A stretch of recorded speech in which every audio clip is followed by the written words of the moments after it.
Welcome, everyone. I'm Latia James, Brand Strategy Director at Heritage Digital, where we secure digital assets for businesses just like yours. Today, we are so fortunate to have our very own CEO, Marty Parker. He has a wealth of knowledge. He has been in the business for 3 decades, from manufacturing to being the Chief Information Officer, now to leading businesses into the 21st century with cybersecurity excellence. Marty's going to make sure that you are completely covered when it comes to incident response plans. Marty, let's start off with the basics.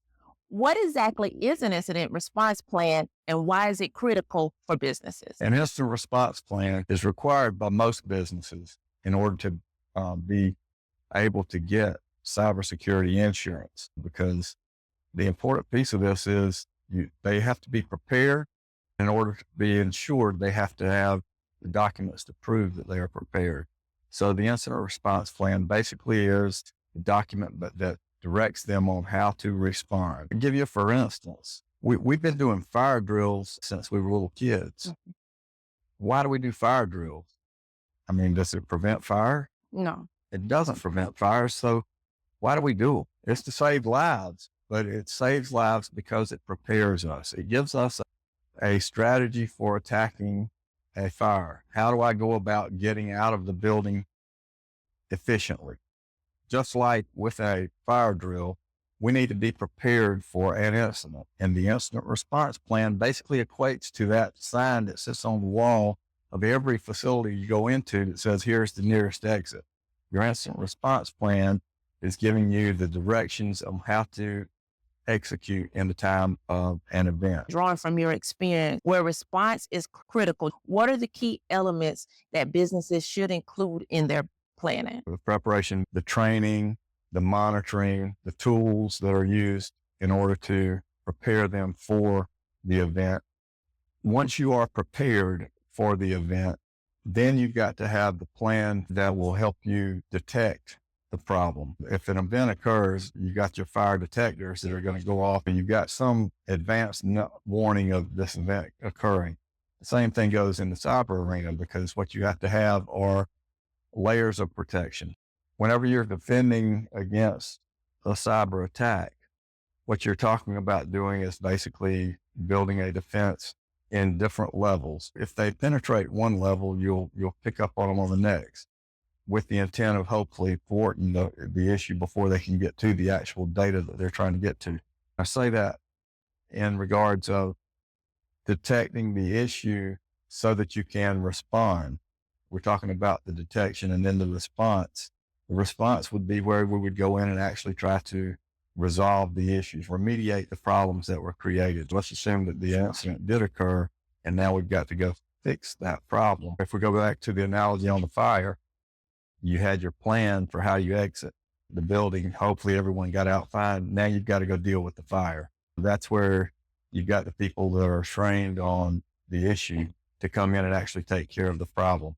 The incident response plan will be the steps that would be followed in order to resolve said issue. In the event, the incident that occurred was a ransomware attack, then if you've got a plan in place for responding to a ransomware attack, you would know that one of the first things you need to do is contact your insurance company. That's your cybersecurity insurance company, not necessarily your E&O. One of the things in the incident response plan is knowing how long it's going to take to recover from an event. In a ransomware attack, you've probably got to do recovery from that backup. You may have to restore systems back, apply all the patches and everything to get them all current. All of that takes time. People often overlook the amount of time that elapses from the time that the problem occurs to the time you're actually back up in business in full force.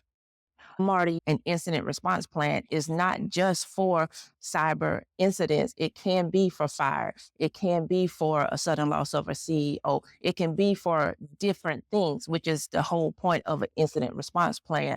We would come in, talk you through, walk with you to decide what's the incident, then how are we going to plan it out? How are we going to recover, and all those different things. It could even be a natural disaster. Absolutely. You mentioned who you call first, because sometimes that can make and break things as well if you call the wrong person first.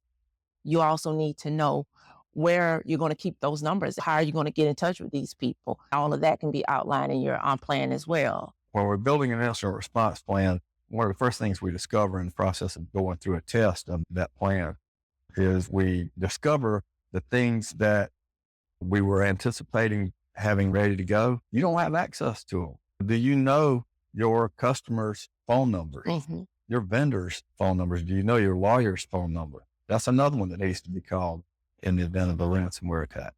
Those numbers need to be written down somewhere. You need to be able to have access to that. We could talk all day, Marty. Thank you so very much, Marty, for sharing all of that information with us. I hope that gets you thinking and starting those gears as to what needs to take place for an incident response plan. If you need help, please reach out to Heritage Digital. You can contact us at 843-699-1001, or either you can go to our website, heritagedigital.com. Please check back when we will be talking about disaster recovery. Take care.